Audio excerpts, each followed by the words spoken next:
What is up, guys, gals, and Book Nook pals? It's Pluck the Bunny with another Book Nook unboxing, and today, by request, we have Kyoto Snow Whisper, one of the new kits by CuteBee, and a lot of people were interested in this because of how they accomplish the snow effect. A lot of people had questions. I also had questions, so let's get into it. When everything falls quiet, you can hear only the soft rustle of the snowfall. Snow blankets the black roof tiles and settles gently on the branches of the plum tree. On the arch bridge stands a graceful woman waiting for her beloved, and when the lanterns glow, even the cold winter feels warm. How beautiful. What a nice little poetic way to get started today, guys. They rate this a 3 out of 5, so they don't think the construction's very difficult, but it depends on how that snow is accomplished. A couple of the elements here, they feature, I know some people had some creative ways to make those little slipper's not the right word, but those shoes look a little better. All right, guys. Well, interesting enough, it does seem like I've had a little blowout. But fortunately, most of the bag held is probably because of the pressure difference in the airplane. So this does look like it's some kind of expanding foam. And when the foam makes contact with the air, it hardens and forms almost like a styrofoam. So it's looks like the way we're going to get the snow effect is you can sculpt it while it's while it's soft and malleable like this. And then as it dries and cures, it's going to cure into a solid thing. So, like I said, thankfully, it looks like I still have a full bag. Just that they were a little zealous in filling it up, or more likely the pressure difference from the plane. But this all feels completely soft and malleable in here. So we are still good to go. But it looks like that's how the snow effect happens. It's a sculpting. So again, it doesn't really seem that difficult to form a thin like sheet here. I do have a tool called a burnisher. So what you might consider is picking up something like this, which is a burnisher, so like a roller, and then you could take a small piece, roll it out, maybe between two sheets of like wax paper or parchment paper, and like make yourself a thin sheet like this, nice and thin, that can be then cut and draped until it dries. Hopefully the instructions give us specifics on terms of like what the procedure is, but when it dries, it basically becomes like the styrofoam consistency stuff. So, all right. I didn't expect to answer that first out of the box, but, you know, here we go. So we have our typical tool pouch in their signature style. All right, not too much in here because the battery, the electronics package, you can see over off to the side, it's a little more significant than we've typically seen. So we have our normal emery board, so we're going to get rid of that. We have our decal sheet right here.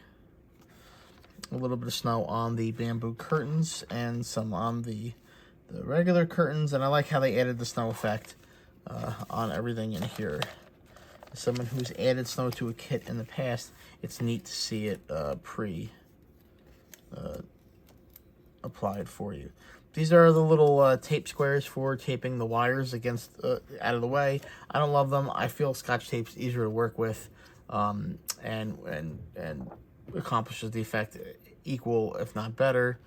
This is going to be a window of some kind. So I'll put these back in here so I don't lose them. Just so we keep everything in relative order. Oh, you know what?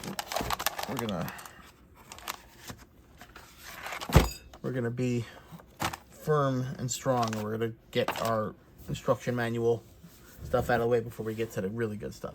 All right, so signature style, you know, plain white book with the picture of the finished product and the name, though it does look like they went for a neat new font for this name. Again, I'm yawning. It's 1 o'clock in the afternoon. I woke up 3 hours ago. Don't know why I yawn. All right, so pretty standard, but if you look at this, it does seem like they have significantly upgraded their electronics package. So we have a physical switch instead of a touch switch.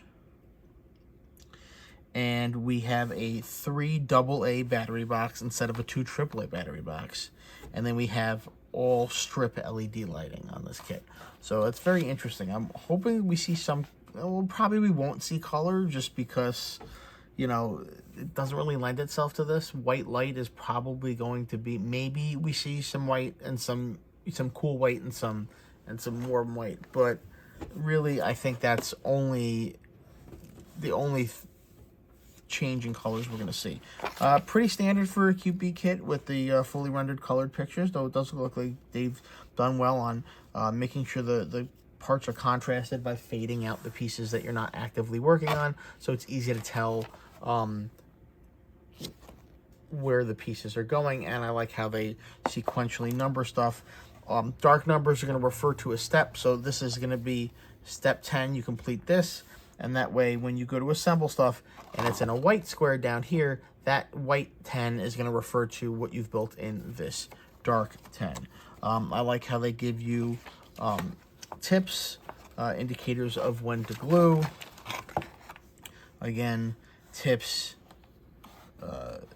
instructions. It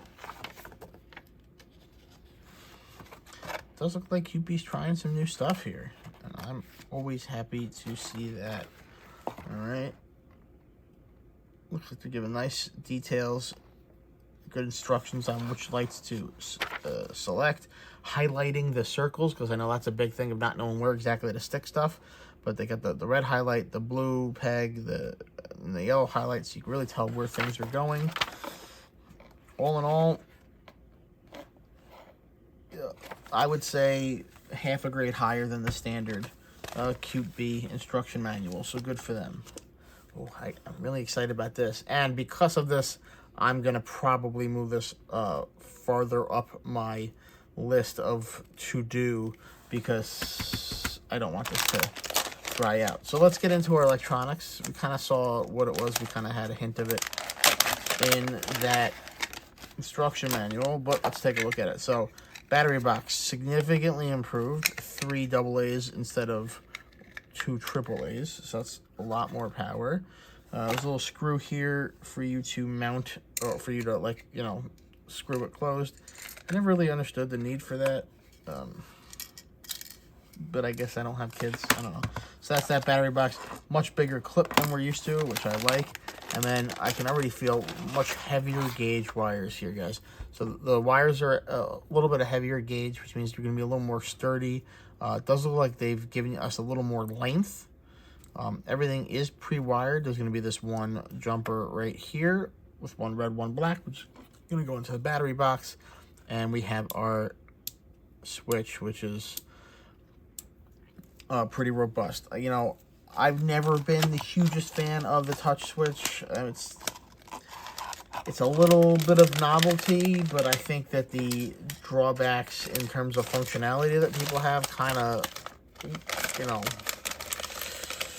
offset and outweigh the coolness factor of it. I guess if you're looking for like a seamless magical thing, maybe in a magical book nook it makes sense, but for some of these, you know, more architectural ones, just, I don't know. I've taken all the touch sensors off mine anyway. A physical switch means I won't have to do any rewiring, which means I'm gonna, and the fact that it's set to AA's. So I like this design. It's gonna save me a bunch of money. You can just leave the power switch to on, and then using your battery eliminator, you are all set right off the bat.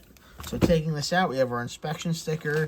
We have our mirror, because it does look like there's going to be some kind of infinity effect, which is nice. That's our front dust cover. We have some UV printing, our wax paper, with some realistic indoor scenes. Now, it's always interested me that CuteBee does this. They have their, not cartoony, but they're sub-realistic graphical style, which I absolutely love for all of their exterior pieces. But then their interior shots are always these photorealistic places, which I think just kind of takes you out of it.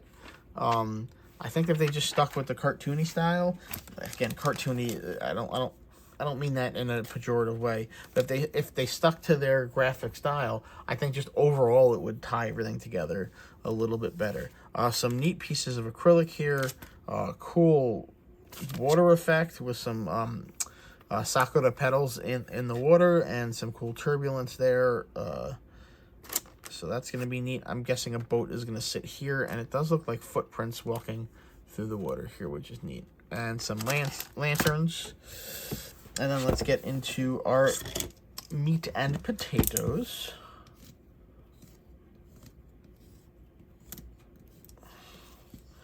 Again, I use those angled cuts to make sure that I'm not going in between the sheets, because the last thing you want to do is spend money on a book nook and then accidentally carve into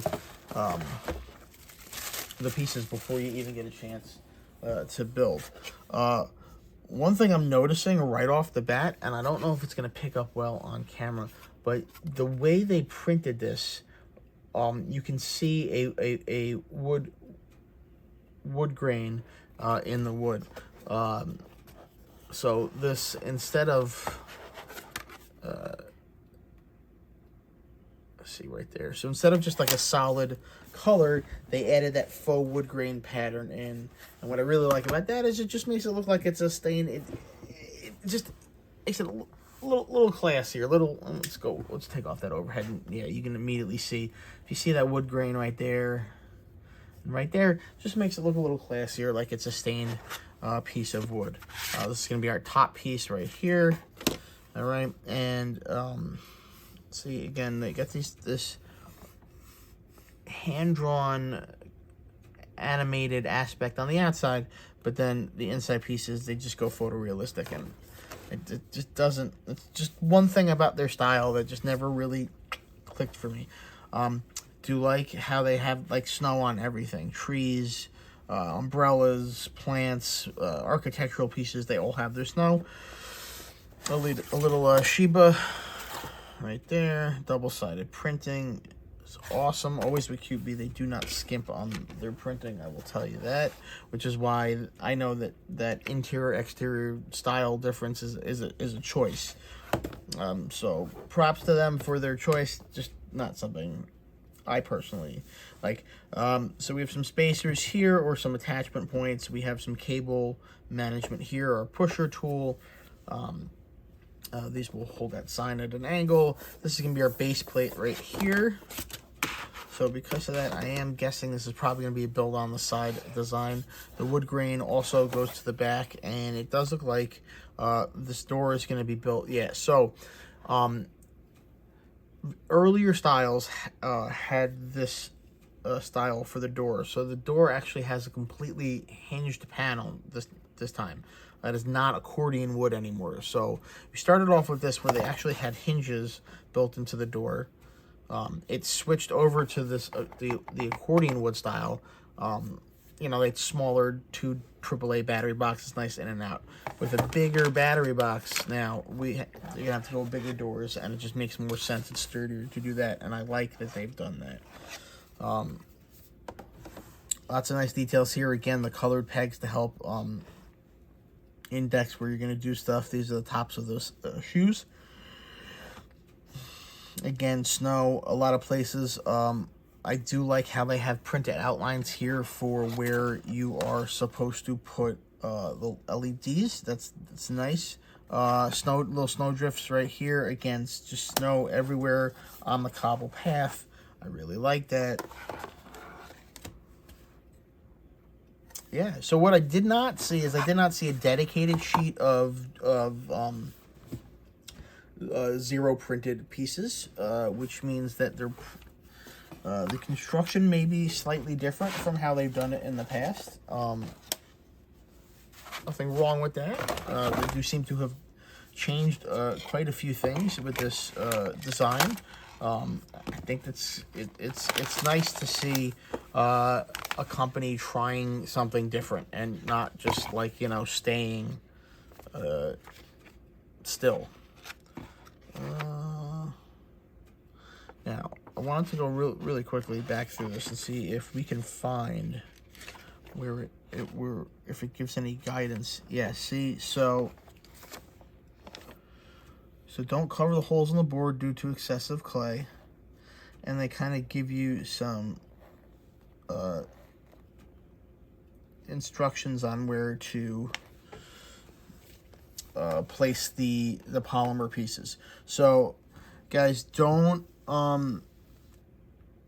go too thin. You may not want to use a burnisher like I initially thought. It does look like that you want some more puffiness to this.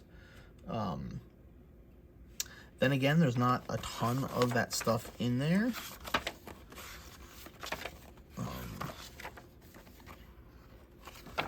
But it does look like it's only on that side because I don't see it on the left. Oh, so there's a little bit on the left, a lot more on the right.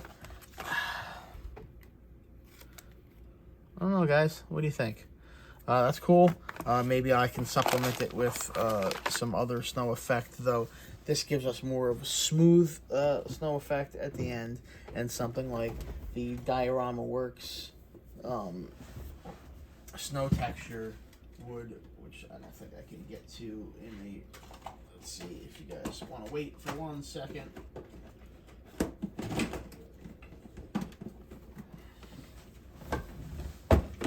Oh, this is riveting, I know.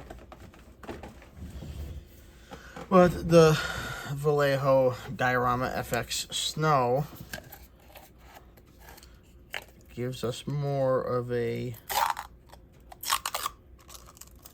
like chunky snow effect. So it's less of a smooth effect like this polymer. So I don't know how well the two of them would mix. But the only way to know is to go. So until then, guys, this is the new Kyoto Snow Whisper from CuteBee. And this is Pluck the Bunny saying, good looking, good nooking. I guess if you are enjoying these videos, please like, please subscribe. I guess there's a bell thing that you can hit to get notified when I drop new videos. I try and do them every couple days. Please let me know in the comments what kits you want to see. What kinds of videos you want to see in terms of like tutorials and stuff like that. Maybe I'll do a video of me applying the snow to this kit. So this is Pluck the Bunny. Have a wonderful day.